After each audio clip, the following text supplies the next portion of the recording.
नमस्कार दोस्तों, परीक्षा कैंपस प्लेटफॉर्म पर आप सभी का स्वागत है। आप देख रहे हैं हिंदी साहित्य इतिहास से संबंधित आदिकाल का जो तथ्य है उसमें जो है आज देखेंगे हम नाथ साहित्य से संबंधित जो महत्वपूर्ण तथ्य हैं उनको समझेंगे। और नाथ साहित्य में जो प्रमुख विद्वानों का कथन है जैसे आचार्य शुक्ल, हज़रत प्रसाद द्विवेदी और अन्य विद्वानों के कथनों को देखेंगे, उनके समय को देखेंगे। इसके पहले जो भी हमने आदिकाल से संबंधित वीडियो पढ़ाए हैं वो जाकर के हमारी प्लेलिस्ट में देख लीजिए और वहाँ पर प्लेलिस्ट को एक करके क्रम करके सभी वीडियो को देखेंगे तो आपको आदिकाल के संबंध में महत्वपूर्ण जानकारियाँ मिलेंगी। इसके अलावा आप जो कठिन प्रश्नों को हल कर पाएंगे। आइए देखते हैं नाथ साहित्य के विषय में। देखिए, नाथ साहित्य, ये नाथ शब्द बना किससे है? जैसे नाथ का अर्थ होता है शिव या शंकर। ये जो है आपका किसका पार्ट है? ये पार्ट है आपका आदिकाल का पार्ट है। इसी समय जो है, अब जो इसके पहले सिद्ध साहित्य हुआ था, सिद्ध साहित्य को आगे की परंपरा को बढ़ाने वाला ये नाथ साहित्य है। अर्थात यहीं से सिद्ध और नाथ से ही संत मत यानी संत साहित्य का प्रादुर्भाव होता है। इनमें से कुछ तथ्यों को लेकर, जैसे भाई नाथ और सिद्ध से कुछ तथ्यों के कुछ आधार को लेकर संत मत का प्रादुर्भाव होता है। देखिए, जो सिद्ध साहित्य और संत साहित्य को जोड़ने वाली कड़ी को रूप में हम क्या कहते हैं? कड़ी के साहित्य को, मतलब एक कार से सिद्ध साहित्य और संत साहित्य, यानी जो सिद्ध साहित्य और संत साहित्य को जो आपस में जोड़ने का कार्य कौन सा करता है? नाथ साहित्य करता है। और नाथ शब्द का अर्थ होता है स्वामी, शिव या संरक्षक। यहाँ क्या? संरक्षक। देखिए, नाथ का अर्थ होता है शिव, स्वामी या संरक्षक। और उसके बाद जिस प्रकार सिद्धों की संख्या 84 थी, इसमें जो जानने लायक तथ्य है, क्योंकि पूछता है सिद्धों की संख्या कितनी है, नाथों की संख्या कितनी है। सिद्धों की संख्या कितनी है? 84 है। और नाथों की संख्या कितनी है? 9 है। इसको संख्या को जानना जरूरी है। उसमें जो महत्वपूर्ण सिद्ध थे, कुछ सिद्ध जो है बाद में मतलब साहित्य में जो सिद्ध साहित्य के कुछ ऐसे साहित्यकार हुए हैं जो बाद में नाथ में परिवर्तित हुए, मतलब नाथ मत में वो परिवर्तित हो जाते हैं। क्योंकि सिद्ध साहित्य में क्या था? अधिक भोग विलास में लिप्त होकर कुछ ऐसे थे, उनसे उनका मन रुष्ट होकर के वो नाथ साहित्य में दीक्षा लेते हैं। देखिए, उसी प्रकार ये जो है नाथों की संख्या कितनी है? 9 है। और नाथ साहित्य में आदिनाथ किसको कहा जाता था? शिव को कहा जाता था। किसको? शिव को। सिद्ध नाथ साहित्य में आदिनाथ किसको कहा जाता था? शिव को कहा जाता, अर्थात शंकर भगवान को कहा जाता था।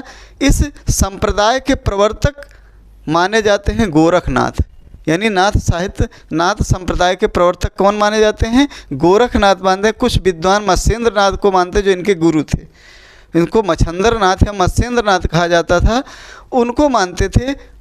लेकिन जो प्रमाणिक रूप से साक्ष्य प्राप्त है, यानी गोरखनाथ को ही जो है इसका मुख्य श्रेय, अर्थात जो इसके प्रवर्तक का श्रेय गोरखनाथ को ही माना जाता था। यह जो है समय इनका क्या था? लगभग 9वीं शताब्दी, 10वीं शताब्दी। जो मत्स्येंद्र नाथ 9वीं शताब्दी। लेकिन अलग अलग विद्वानों का मत है, उसके समय के विषय में हम आगे बताएंगे कि भाई किसका कौन सा मत है, कौन विद्वान इनके समय को क्या क्या मानते हैं। देखिए, नाथ संप्रदाय का उदय जो है सिद्धों की भोग विलासी यानी भोग मार्गी जो प्रधान प्रवृत्ति के कारण हुई। ज़्यादातर सिद्ध साहित्य जो सिद्ध थे वो हमेशा भोग मार्ग में प्रवृत्त थे, वो जो है भोग मार्ग में प्रवृत्त थे। उसी के प्रतिक्रिया स्वरूप यानी उसके विरोध स्वरूप ये नाथ संप्रदाय का उदय होता है, जिसमें आचरण की शुद्धता व हठ योग की प्रधानता थी। इसमें हठ विशेष ध्यान देना है कि हठ जो शब्द है इसमें हा और ठा के अलग अलग मंतव्य हैं, अर्थात इसका अलग अलग अर्थ है। ये जो है यूजीसी में कई बार पूछा है। हा का अर्थ क्या होता है? सूर्य होता है। और ठा का अर्थ क्या होता है? चंद्र होता है। हा और ठा का अर्थात इसमें हठ योग सिद्धांत का प्रवर्तन हुआ। और हठ अर्थ क्या? हा का अर्थ है सूर्य हुआ और चंद्रमा हुआ। सूर्य को चंद्रमा नाड़ी मतलब सूर्य को जो इड़ा नाड़ी कहते हैं और चंद्रमा को पिंगला नाड़ी कहते हैं। जो हमारे मतलब संत मत में भी ये चीज़ों को आपको देखेंगे, जो रहस्यवाद साधना है उसमें इड़ा पिंगला, हाँ, जिसमें सूर्य को इड़ा नाड़ी नहीं मतलब नारी नहीं नाड़ी कहा जाता है, और चंद्रमा को पिंगला नाड़ी कहते हैं। बाद में हजारी प्रसाद द्विवेदी ने इनके विषय में कहा है, जो मतलब बहुत ही महत्वपूर्ण कथन है। हजारी प्रसाद द्विवेदी ये नाथ साहित्य के बहुत ही विशेषज्ञ माने जाते थे। और रामचंद्र शुक्ल हुआ, हजारी प्रसाद द्विवेदी हुआ, राहुल संकीर्त्यायन हुआ, डॉक्टर राम कुमार वर्मा हुआ, तीनों साहित्यकारों के कुछ न कुछ कथन आप देखेंगे जो कि बहुत ही महत्वपूर्ण है परीक्षा के लिए। हजारी प्रसाद द्विवेदी ने इनके विषय में क्या है कहा है कि जो नाथ संप्रदाय के लिए सिद्ध मत, योग मार्ग संप्रदाय, अवधूत संप्रदाय आदि नामों का उल्लेख किया गया है। इन्होंने कहा है कि सिद्ध यानी नाथ को क्या क्या नाम से कहा जाता है, कि यह जो है कथन है उनका कि कहा जाता है योग मार्ग यानी संप्रदाय, अवधूत संप्रदाय, इनको जो है नाथ संप्रदाय, इन नामों का उल्लेख जो है ग्रंथों में मिलता है ये नाथ मत के विषय में। आगे देखते हैं। गोरक्ष संग्रह सिद्धांत के अनुसार 9 नाथों के नाम निम्नलिखित हैं। देखिए, एक इसके अनुसार है, ये आपका शुक्ल के अनुसार है, जो कि सबसे प्रमाणिक हिंदी साहित्य में मील के पत्थर माने जाते हैं। शुक्ल, रामचंद्र शुक्ल हिंदी साहित्य का इतिहास जो उनका है उसमें जो है इसका उन्होंने उल्लेख इन नाथों के नाम को लिया है। पहले हैं नागार्जुन, दूसरे हैं जड़ भरत, तीसरे हैं हरिश्चंद्र, उसके बाद फिर क्या हैं ये सत्यनाथ हैं, इसमें गलत लिखा सत्यनाथ, भीमनाथ, गोरक्षनाथ, और उसके बाद चरपटनाथ, कहीं कहीं चरपटिया नाथ भी इनको, क्योंकि ये जो है आपको सिद्ध में भी मिलेंगे चरपटिया, और उसके बाद जलंधर नाथ, उसके बाद मलयार्जुन नाथ, ये जो है 9 नाथ आपके शुक्ल के हिंदी साहित्य के इतिहास में मिलेंगे। लगभग 9 नंबर पेज जो है उसी पर आपको मिल जाएगा कि ये जो है नाथ शुक्ल जी ने इन नाथों को बताया था। ये नाथ इनकी संख्या 9 है। और उसके बाद डॉक्टर राम कुमार वर्मा जो भी इन्होंने भी अपने हिसाब से बताया है, इनका भी मत है। इनका मत देख लीजिए कि नाथों को आदिनाथ ये मत्स्येंद्र नाथ है,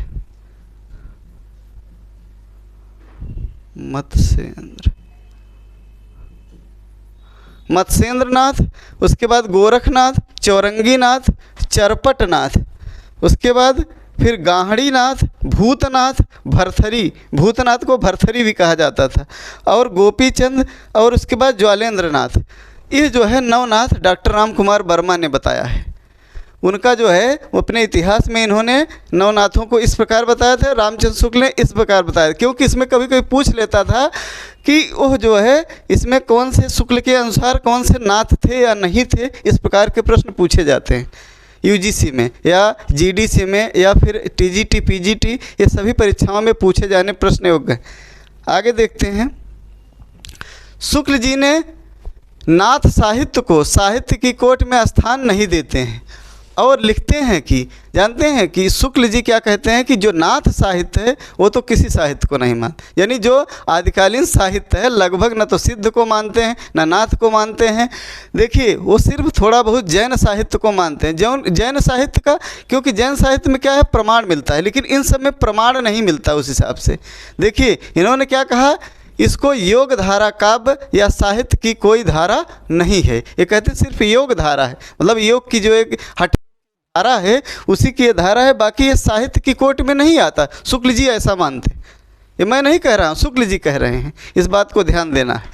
जबकि आचार्य हजारी प्रसाद द्विवेदी ने सिद्धों यानी नाथों की रचनाओं को शुद्ध साहित्य की कोट में नहीं मानते, और रखने पर भी यानी कहीं कहीं वो मतलब उसका जरूर कुछ न कुछ अंश स्वीकार करते हैं। ये जो है कहते हैं कि भाई कहीं कहीं वो जो है सिद्ध मतलब जो नाथ साहित्य हैं उनको यानी साहित्य की कोट में थोड़ा बहुत स्वीकार करते हैं। मतलब ये कहने का मतलब जैसे शुक्ल जी तो एकदम से खारिज कर देते हैं कि साहित्य की कोट में नहीं आती, सिर्फ एक काव्य धारा मात्र है, लेकिन योग धारा मात्र। लेकिन ये जो आचार्य हजारी प्रसाद द्विवेदी हैं ये क्या कहते हैं कि शुद्ध साहित्य की कोट में तो नहीं रख सकते, लेकिन कुछ अंशतः इनको शुद्ध साहित्य की कोट में रख सकते हैं, कुछ भाग को। आगे देखते हैं। शुक्ल जी के अनुसार क्या है, ब्रजभाषा गद्य का विकास 1400 ईस्वी के आसपास गोरख योगियों द्वारा हुआ, जो नाथ सिद्धों की वाणियों का संपादन हजारी प्रसाद द्विवेदी ने किया। अब शुक्ल जी यहाँ क्या बात मान रहे हैं, शुक्ल जी कह रहे हैं कि भाई कि ब्रजभाषा गद्य का विकास 1400 ईस्वी के समय शुक्ल जी क्या कहते हैं कि जो नाथ योगी थे, अर्थात वो गोरखनाथ के समकालीन, उनको जो है मानते हैं कि भाई उसी समय ब्रजभाषा गद्य का विकास होता है। और नाथ सिद्धों की वाणियों का संपादन किसने किया था, डॉक्टर हजारी प्रसाद द्विवेदी ने किया था। और उसके बाद ये महाराष्ट्र संत ज्ञानदेव जो थे अपने को गोरखनाथ की शिष्य परंपरा में कहते थे। जो क्रम इस प्रकार है, कैसे है देखिए, आदिनाथ, मत्स्येंद्रनाथ, उसके बाद क्या है गोरखनाथ, गैनीनाथ, उसके बाद यह है निवृत्तिनाथ है, निवृत्तिनाथ है और ज्ञानेश्वर है। ये जो है लास्ट में ज्ञानेश्वर है। देखिए इनकी परंपरा को याद रखना, क्योंकि कभी कभी क्या होता है कि ये जो है आपके सीरियल में मतलब उसमें क्रम में पूछ सकता है कि सबसे पहले आदिनाथ थे, उसके बाद मत्स्येंद्रनाथ थे, फिर गोरखनाथ थे, फिर गैनीनाथ थे, फिर निवृत्तिनाथ थे, फिर ज्ञानेश्वर थे। संत ज्ञानदेव जो है अपने को नाथ साहित्य मतलब जो नाथ थे उनकी शिष्य परंपरा में अपने आप को रखते थे, बताते थे कि मैं उनकी शिष्य परंपरा से हूँ। और राहुल जी ने सिद्धों की सूची में मत्स्येंद्रनाथ को या जालंधर का शिष्य लिखा है। उन्होंने बताया कि मत्स्येंद्रनाथ कौन थे, जालंधर के जालंधरपा, वो पहले क्या थे, वो सिद्ध थे, बाद में नाथ में हुए। अर्थात वो जो है मत्स्येंद्र को जालंधरपा का शिष्य बताते हैं, कौन, राहुल सांकृत्यायन। यह प्रसिद्ध है कि मत्स्येंद्रनाथ नारी भोग विलास में फंस गए थे, पूरी तरह से मत्स्येंद्रनाथ क्या थे, नारी भोग विलास वासना में फंस गए थे। तब जिसके उद्धार के लिए गोरखनाथ ने नाथ संप्रदाय की स्थापना की। जानते हैं गोरखनाथ ने क्या किया, नाथ संप्रदाय की स्थापना की। अतः सिद्ध नारी भोग में विश्वास करते थे और लेकिन नाथ जो है उसका विरोध करते थे। दोनों में अंतर यही है, जानते हैं सिद्ध और नाथ में मुख्य अंतर यही है कि जो वो सिद्ध थे वो नारी भोग में अधिक विश्वास करते थे, वो कहते थे कि भाई वो महासुखवाद है, लेकिन जो है नाथ लोग जो थे उसका बहुत ही विरोध करते थे, अर्थात वो जो है उसके पक्षधर नहीं थे। आगे देखते हैं। अब इसमें विभिन्न विद्वानों के मत हैं, यानी नाथ संप्रदाय के विषय में विभिन्न विद्वानों के मत हैं। जैसे डॉक्टर राम कुमार वर्मा का मत है कि नाथों के चरमोत्कर्ष का समय 12वीं शताब्दी यानी 12वीं से 14वीं के अंत तक है। और नाथ मत यानी नाथ मत जो है, नाथ मत से भक्त काल के संत मत का विकास होता है, जिसके प्रथम कवि कबीर कहे जाते हैं। कौन कहे जाते हैं, कबीर। देखिए इसमें इन्होंने राम कुमार वर्मा ने अपने परिभाषा में ये बताया है कि नाथों के चरमोत्कर्ष का समय 12वीं से 14वीं के मध्य होता है। और उसके बाद जो नाथ मत यानी भक्त काल के संत मत का विकास, इसी से संत मत का विकास होता है, जिसके प्रथम कवि कौन कहे जाते हैं, कबीर कहे जाते हैं। इनका जो है कथन एकदम सत्य है, क्योंकि कबीर ने इन्हीं से काफ़ी चीज़ें ग्रहण की थी। शुद्धता, जैसे हमारी गुरु सेवा, और उसके बाद देखेंगे स्त्री के प्रति जो विरोध की, मतलब उन्हें कहते हैं भाई, कबीर भी कहते हैं कि भाई स्त्री जा नर पास होता है, यानी अगर स्त्री के पास रहें तो आपके 5-6 चीज़ें पहले ही चली जाती है, भक्ति मुक्त ज्ञान ये सब चला जाता है। उसी तरीके से उन सब चीज़ों को, आडंबर की बात हो गई, इन सब को उन्हीं से कबीर ने यहीं से लिया था। कुछ चीज़ें रहस्यवाद जैसे हो गया सिद्ध से लिया था। तो ये जो है पूरा प्रादुर्भाव यानी जो भक्ति काल का संत मत का प्रादुर्भाव होता है, यही से होता है, नाथ और सिद्ध से। और हजारी प्रसाद द्विवेदी क्या कहते हैं, शंकराचार्य के बाद, ये बहुत ही महत्वपूर्ण कथन है, क्योंकि ये वेरी इंपॉर्टेंट, जान लीजिए कि यह कथन पूछा जाता है। यानी शंकराचार्य के बाद इतना प्रभावशाली और महिमान्वित और महापुरुष भारतवर्ष में दूसरा कोई नहीं हुआ था। अर्थात इनका कथन कहने का मतलब ये था कि अगर हजारी प्रसाद द्विवेदी ये कहते हैं कि गोरखनाथ जो थे, गोरखनाथ के विषय में कहते हैं गोरखनाथ जितना भी प्रभावशाली भारत देश में हुआ, इतना मतलब प्रभावशाली और महिमाशाली पुरुष मतलब पूरे भारत देश में दूसरा कोई नहीं हुआ है। ये गोरखनाथ उस समय की बात कर रहे हैं जब मतलब वो हजारी प्रसाद द्विवेदी उस समय की बात कर रहे हैं जब गोरखनाथ थे, उस समय कह रहे हैं कि उतना प्रभावशाली कोई, यानी अगर था शंकराचार्य के बाद यही एक व्यक्ति था प्रभावशाली जो गोरखनाथ थे। और फिर इनका एक कथन है हजारी प्रसाद द्विवेदी का ही भक्ति आंदोलन के पूर्व सबसे अधिक शक्तिशाली धार्मिक आंदोलक गोरखनाथ का जो है भक्ति मार्ग था। गोरखनाथ अपने युग के सबसे बड़े नेता थे। ये हजारी प्रसाद द्विवेदी का ये भी बहुत महत्वपूर्ण कथन, क्योंकि उन्होंने उद्भव और विकास में लिखा है कि कहते हैं कि भाई यानी भक्ति आंदोलन के पूर्व शक्तिशाली, जैसे भक्ति आंदोलन इसके पूर्व की पूर्व पीठिका इसको कही जाती है, भक्ति आंदोलन के पूर्व की ये पूर्व पीठिका कही जाती है नाथ संप्रदाय।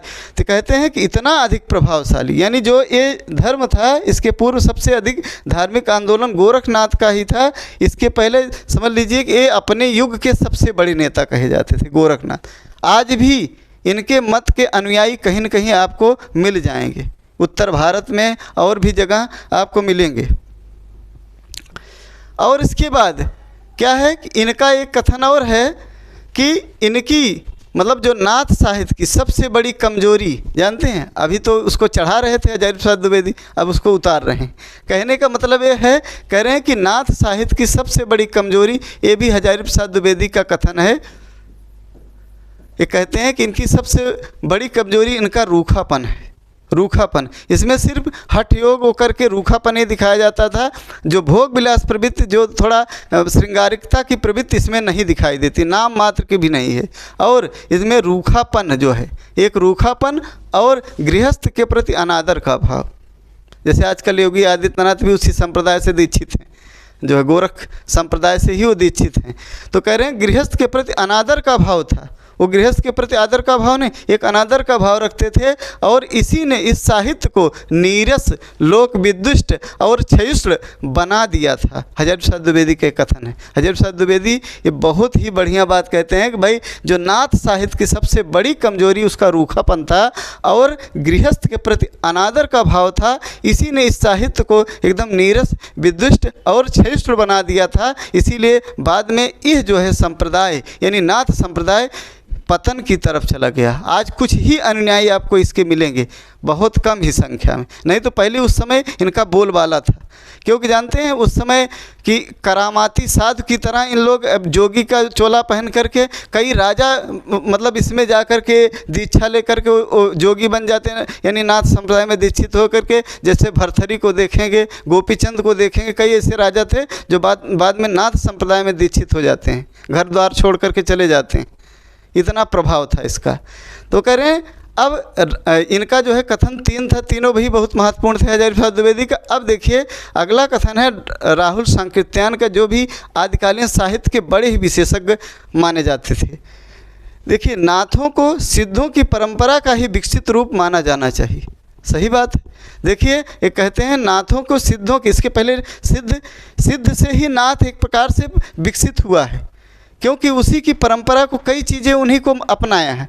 जैसे रहस्यवाद हो गया, जो हठ योग साधना, इसमें नई रूप विकसित हुआ है। बाकी और चीज़ें उसमें सबसे ज़्यादा भोग विलास की जो प्रवृत्ति थी वही हावी थी। बाकी और चीज़ें सेम टू सेम इसमें नाथ साहित्य में परिवर्तित हो जाती। करें उसी का जो है विकसित रूप माना जाए, उसका थोड़ा फैलाया हुआ रूप अर्थात वो माना जाता है। राहुल सांकृत्यायन कहते हैं। अब ये है, आपको देखते हैं भारतवर्ष के कोने कोने में उनके अनुयायी आज भी पाए जाते हैं। इन्होंने ये भी कहा है कि भाई भारत के कोने कोने में आज भी उनके अनुयायी पाए जाते हैं। नाथ संप्रदाय के जो कुछ अनुयायी होते हैं भारत के आज कोने कोने में, जैसे योगीनाथ भी, योगी आदित्यनाथ जो मुख्यमंत्री हैं उन्हीं के अनुयायी। आगे देखिए गोरखनाथ का जो समय है, मैंने भी बताया समय सबने अलग अलग बताया था। इनका जो सर्वमान्य समय है 10वीं शताब्दी है। कौन सा है? 10वीं शताब्दी है। और 9वीं शताब्दी कौन मानते हैं? हजारी प्रसाद द्विवेदी। ये जो है पूछ इसके जैसे पूछता है कि 9वीं शताब्दी कौन मानते हैं? हजारी प्रसाद द्विवेदी। बहुत ही शुक्ल के बाद अगर किसी भी आलोचक का नाम लेना पड़े तो हजारी प्रसाद द्विवेदी उनसे जान लीजिए कम नहीं है। यानी उनका कम महत्व नहीं है। तो अर्थात ये 9वीं शताब्दी कौन मानते हैं? हज़ारी प्रसाद द्विवेदी। 11वीं शताब्दी पीताम्बर दत्त बड़थवाल।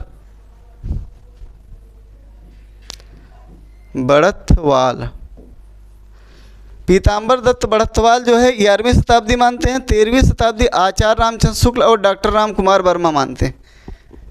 13वीं सदी ये दोनों विद्वान मानते हैं, रामचंद्र शुक्ल और डॉक्टर राम कुमार वर्मा। इसको इन तीनों तथ्यों को ध्यान रखिएगा, क्योंकि ये पूछता बहुत है। और जानते हैं कि ये पीताम्बर दत्त बड़थवाल भी बड़े, इनका भी बड़ा महत्व है, क्योंकि ना ये जो है इन्हीं के ऊपर जानते हैं इनका संपादन इन्होंने किया था। गोरखवाणी का संपादन इन्होंने ही किया था, इसीलिए इनका नाम बहुत ही आदर के साथ, क्योंकि इन्होंने पहले ही ऐसा व्यक्ति था जिन्होंने पीएचडी कराई थी इस पे, संत मत पे, तो है ऐसा व्यक्तित्व हिंदी साहित्य में। और फिर इनके गुरु का नाम क्या था? गोरखनाथ के मच्छंदरनाथ या मत्स्येंद्रनाथ, दोनों नाम मिलते हैं। चाहे कहीं मिलता है मच्छंदर या मत्स्येंद्रनाथ, दोनों एक ही हैं। इनके गुरु का नाम है, गोरखनाथ के गुरु का नाम मच्छंदर या मत्स्येंद्रनाथ। इनकी रचनाएं हैं शबदी पद, शिष्यादर्शन, प्राण संकली, नरवय बोध, अभय मात्रा योग, आत्मबोध।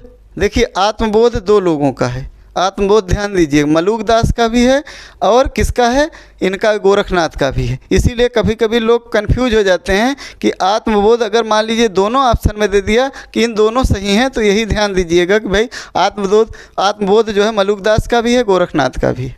अब आगे उसके बाद मच्छेंद्रनाथ, याद आना है, मच्छेंद्र गोरखबोध। उसके बाद फिर 15 तिथि है, ये रचना का नाम है। और उसके बाद 15 तिथि, फिर सप्तवार, फिर पंचमात्रा, ज्ञान तिलक, उसके बाद ज्ञान चौतीसा, रोमावली। इनकी 14 रचनाएं जो मिलती है। गोरखनाथ ने 60 चक्रों वाला योग मार्ग हिंदी साहित्य में चलाया था। कितने? जिसको षष्टांग योग कहा जाता है। षष्टांग योग कहा जाता है। उस षष्टांग योग का नाम जो है, 6 योग का नाम देखिए, आसन, प्राणायाम, प्रत्याहार, धारणा, ध्यान, समाधि। ये 6 नाम हैं। इसको ध्यान रखिए, क्योंकि ये सीरियल भी नेट में पूछता है कि भाई इनका क्रम पूछ लेगा कि मतलब सही क्रम क्या है। देखिए आसन, प्राणायाम, प्रत्याहार, धारणा, ध्यान, समाधि, ये जो है हर उसमें गोरखनाथ मत में जैसे 60 जो षष्टांग योग उन्होंने चलाया था, पहले आसन ग्रहण, फिर प्राणायाम, फिर प्रत्याहार, फिर धारणा, फिर ध्यान, समाधि। इसको जो है याद रखिएगा, क्योंकि याद करना बहुत ज़रूरी है। उसके गोरखनाथ हठ योग तथा नाथ साहित्य के प्रवर्तक थे। गोरखनाथ 2 चीज़ों के, हठ योग का उन्होंने प्रवर्तन किया था और नाथ साहित्य के प्रवर्तक माने जाते हैं। गोरखनाथ का मुख्य स्थान गोरखपुर है और इस मत का प्रसार जो है सबसे अधिक पंजाब में हुआ था। पंजाब और राजस्थान 2 स्थानों पर। देखिए गोरख मत का सबसे अधिक प्रचार प्रसार पंजाब और राजस्थान में हुआ था। ये शुक्ल की किताब में मिलता है। और नाथ संप्रदाय में जालंधर को बालनाथ के नाम से भी जाना जाता है। जालंधरपा पहले वो थे सिद्ध, बाद में नाथ हो गए, अर्थात इनको जो है नाथ संप्रदाय में जालंधर को बालनाथ भी कहा जाता, अर्थात पहले नाथ वही थे शिव के बाद, जो कहे आदिनाथ के बाद। नाथ पंथ के योगियों को कनफटा कहा जाता था। कनफटा जानते हैं? क्योंकि कान में वो एक बाली की तरह कान को छिदवा करके बाली पहनते थे, अर्थात तो इसीलिए उनको क्या बोला जाता? कनफटा। नाथों में नागार्जुन को रसायनी कहा जाता था, नागार्जुन। डॉक्टर पीताम्बर दत्त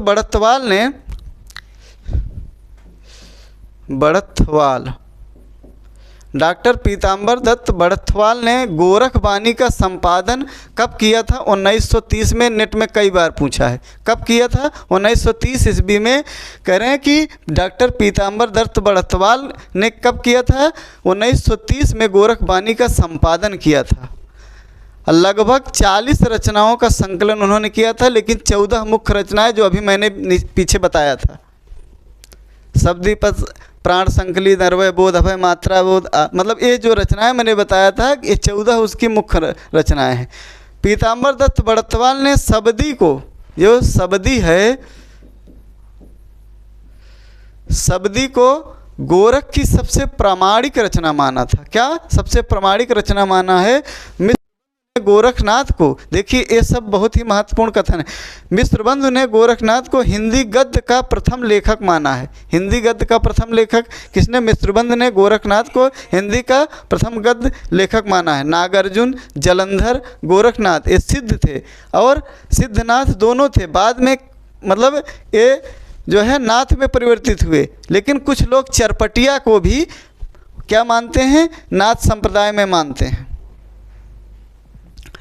गोरख ने अपनी रचनाओं में गुरु महिमा, जानते हैं, गोरख जो है गोरखनाथ ने अपनी रचनाओं में गुरु महिमा, इंद्रिय निग्रह अर्थात इंद्रियों का अपने आप में बस करना, तो बस में करना, और प्राण साधना, वैराग्य, मन साधना, कुंडली जागरण, शून्य समाधि आदि का वर्णन किया है। देखिए इन बातों को ध्यान देना, क्योंकि ये जो है इसमें है नहीं है ऐसे प्रश्न आते हैं कथन कारण वाले। अर्थात गोरखनाथ अपनी रचनाओं में गुरु महिमा, देखिए यहाँ से संत कबीर ने गुरु महिमा का पूरा वर्णन किया है, और इंद्रिय निग्रह, प्राण साधना, वैराग्य, मन साधना, कुंडली जागरण, ये भी कबीर के, पूरे कबीर ने यहीं से सब कुछ लिया। शून्य समाधि का वर्णन ये सब उन्होंने किया था। और उसके बाद नाथ पंथियों की भाषा सधुक्कड़ी थी, जिसमें खड़ी बोली लिए हुए राजस्थानी थी। अब लेकिन इसमें भी क्या था, बाद में कबीर ने इसी भाषा को अपनाया था और उन्होंने लिखा था जोई जोई पिंडे, यहाँ था ना, जोई जोई पिंडे सोई ब्रह्मांडे, सिद्धांत गोरखनाथ का ही है। और उसके बाद उनकी एक बहुत ही महत्वपूर्ण पंक्ति है, इसको ध्यान रखिएगा। 9 लख पातरी आगे नाचे पीछे, 9 लख पातरी आगे नाचे पीछे सहज अखाड़ा, ऐसे मन लय जोगी खेले तब अंदर बसे भंडारा। ये जो है इनकी पंक्ति है, ये बहुत ही चर्चित पंक्ति है। देखिए 9 लख पातर आगे नाचे पीछे सहज अखाड़ा, ऐसे मन लय जोगी खेले तब अंदर बसे भंडारा। ये जो है इनकी महत्वपूर्ण पंक्ति थी। और इसके बाद जो है मत्स्येंद्र नाथ का भी थोड़ा बता दें। मत्स्येंद्र नाथ का समय 9वीं शताब्दी था। इनकी जो है कौल ज्ञान निर्णय एक रचना है, वो कभी कभी नेट में पूछी जाती है। कौल ज्ञान निर्णय जानते हैं, वो संस्कृत भाषा में है। वो कभी कभी पूछ लेता किस भाषा में है। कौल ज्ञान निर्णय वो संस्कृत भाषा में है। कौल ज्ञान निर्णय उनकी एक ही रचना मिलती है। ये कौल ज्ञान निर्णय संस्कृत भाषा में है, उनकी एक ही रचना मिलती है।